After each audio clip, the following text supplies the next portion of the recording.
Hello, this is Bill Webb, aka Billy Indiana.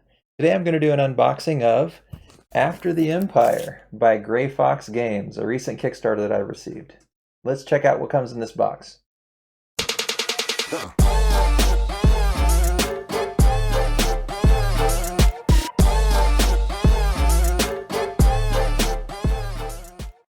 So this is one of the Kickstarters that I invested in 2019 and came fairly recently. It came along with some other games that I added in with Reavers of Midgard and Champions of Midgard. Excited to learn to play those games as well. But I want to unbox this one After the Empire today and let you see what's in the box in case you haven't seen already what comes in this Kickstarter. So on the back you can see here it says we've got 64 plastic castle pieces included. And if we read a little bit of the narrative here, let's see if we can get this plastic off. There we go. And after the Empire, you're the ruler of a small kingdom that has existed in the shadow of the Empire for generations, constantly feuding with your neighbors. You have held little power until now. The Empire has fallen, but a new threat has risen. Hordes of invaders are looting the countryside in search of spoils, and you know you are next. Unfortunately, years of constant warfare and a deep-seated hatred has made it impossible to work with your rivals. You must defend your people, build your kingdom, and rise above the rest. A tower defense worker placement game for 2 to 4 players. You can see down here in the corner it says it's about a 90-minute game, ages 14 and up. As I said, 2 to 4 players. In the box, we've got a game board, 4-player boards, 64 castle pieces, 125 cards, on and on. I won't read all of those things. But let's see what else is in this box.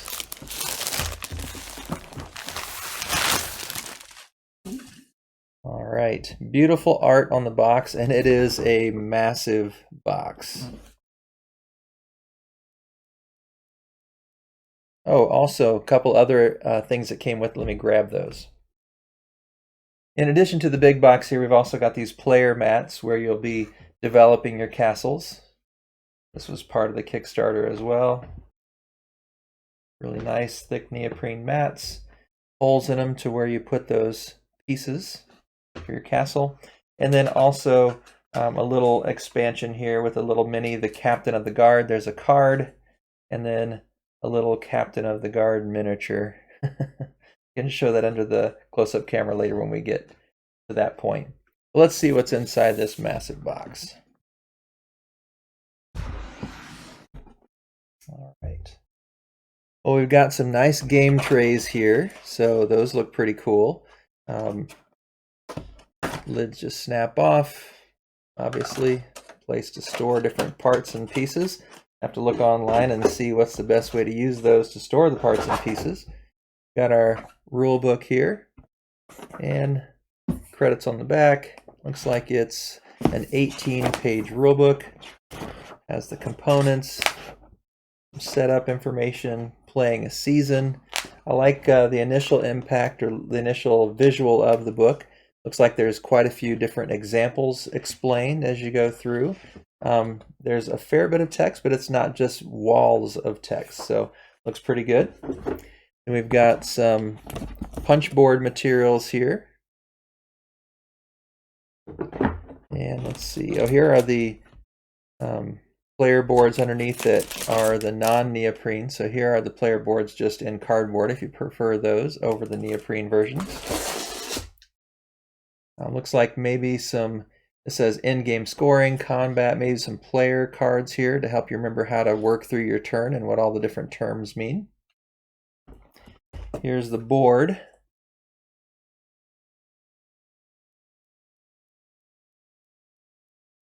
So it's a one-sided board, but you can see it's a pretty large board. And you have the individual player boards where you're building your castle. So this must be where you're tracking the invaders, it looks like, up here in the top corner along this edge. You've got a siege deck spot here, buildings deck here with your buildings, mercenary camp, seasons track, quarry, mine, and looks like some sort of scoring track down here along the bottom. So very nice art, looks good on the board. There's some baggies here. I'm not sure what the baggies will be needed for with the game trays, but we'll see. Maybe there's more than what fits in the game trays. There's some stands for some standee characters. Let's see. Some little yellow figures. We'll show those under the close-up. I'm not sure what those are. Some little wooden discs. And here we start getting into the castle pieces, and I'll show you some close-ups of these under the camera here in a bit. Here's some wooden pieces. More stone pieces. And again, some more wooden pieces. We've got a card here that says Warring Fires. I'm not sure why these cards are separate, but they've got this really cool back. We can take a look at some of those under the camera as well. And then here's some in shrink wrap. They do have a different back, so we'll see what those are. Top card there says Barracks, so see what those mean. And then we've got some small cards here. There's one that's separate and then a little pack of others. I don't know if maybe there was an extra one that came as maybe a stretch goal or something, or if there's a misprint or something that had to be corrected. We'll see. We'll find that out as we learn more about it. And then some square cards. I like the art on the back on all of these. They look really cool. And it says Archers, and so I think these might be the invaders coming in since they're square, and there were square spots across the top of that board. Then we've got some cubes here. Again, we'll look at all these underneath the close-up camera. We've got our armies here, army characters. Looks like maybe stone and some concrete or something. I'm not sure. They have a little different texture and a little different color. And then there's also wood. And then we've got some wooden meeples. Not sure what those are used for tracking, but and then some more armies here. We've got red and some green and some blue to go with the other red. I guess these other red is kind of a purple and then a red. And there's different numbers in the different bags, so again, we'll have to do some exploring here and figure out what that means. Got some cement concrete turrets. Obviously everything's made of plastic, but and then we've got wooden turrets here. And then at the very bottom, a few more meeples. Looks like some kind of a catapult or something there. So let's take a look at some of these under the close-up. You can see a nice, oh, there's something else in the corner here. A few more meeples, little wooden tokens. We'll put some of these under the close-up camera and let you see what is the detail of some of these pieces and parts. All right, as I look through the different components and glance through the rule book here, it looks like in the rule book it's showing the components in the retail version, and these must be the updated Kickstarter versions.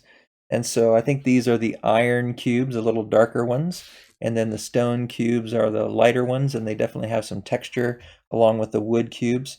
And then I think this represents food based on the fact that the food cubes in the retail version are just yellow cubes. Here we've got some villagers, it looks like. And then I think these are the gold trackers. I'm not sure why there's not a blue one. I don't know if it's just missing from my copy. I'll have to do a little more research. I think this must be the season tracker. And then these are the workers. There's 5 per player.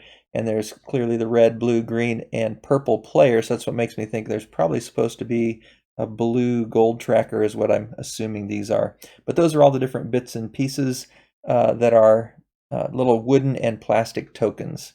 Let's take a look at some of the cards.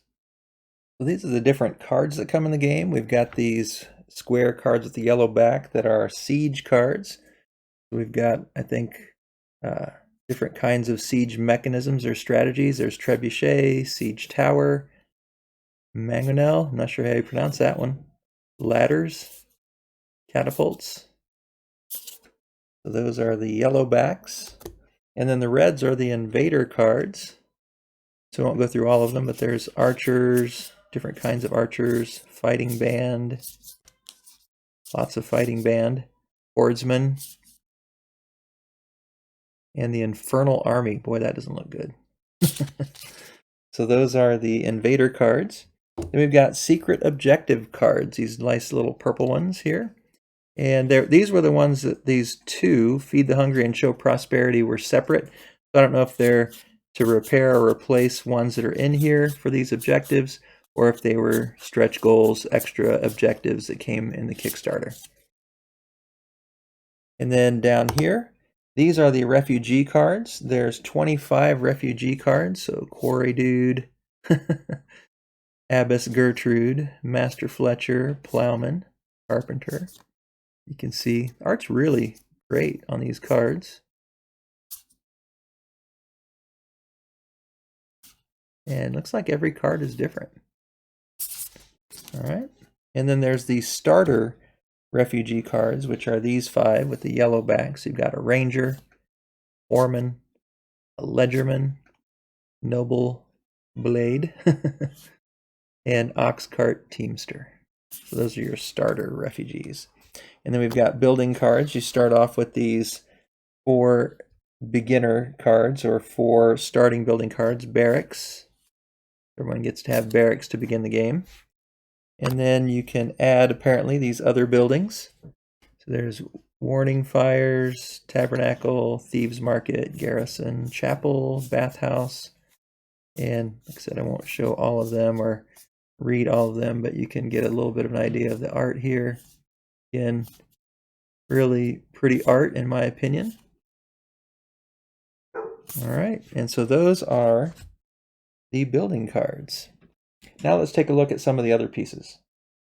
All right, I think these are the different characters that come in the game, and not the 4 factions necessarily, I don't think. I'm not exactly sure, but it says in the, and again, in the retail version, there's supposed to be 50 soldier cubes and 25 mercenary cubes, and they are supposed to be red and blue. So I'm guessing these are the soldiers instead of cubes. The Kickstarter version has the upgraded little people figures for the soldiers. And then for the mercenaries, again, instead of blue cubes, they have these little plastic figures for the mercenaries. And then it says there's supposed to be 30 archer tokens. And so I think instead of the tokens for archers, we have these plastic figurines. If you look closely, they are holding a little bow and arrow. I think those are the archers. And then it says there's supposed to be 40 swordsman invader tokens. And so I think these are the swordsman invader figures to replace those tokens, just based on what I'm seeing here in their shape and also in their count. It could be that these are the soldier cubes because of they don't have swords, but just count-wise, it seems like there's more of the darker red. So I'm not sure. These might be the soldiers. Maybe there are 50 of them there. And these might be the swordsmen. They do have swords.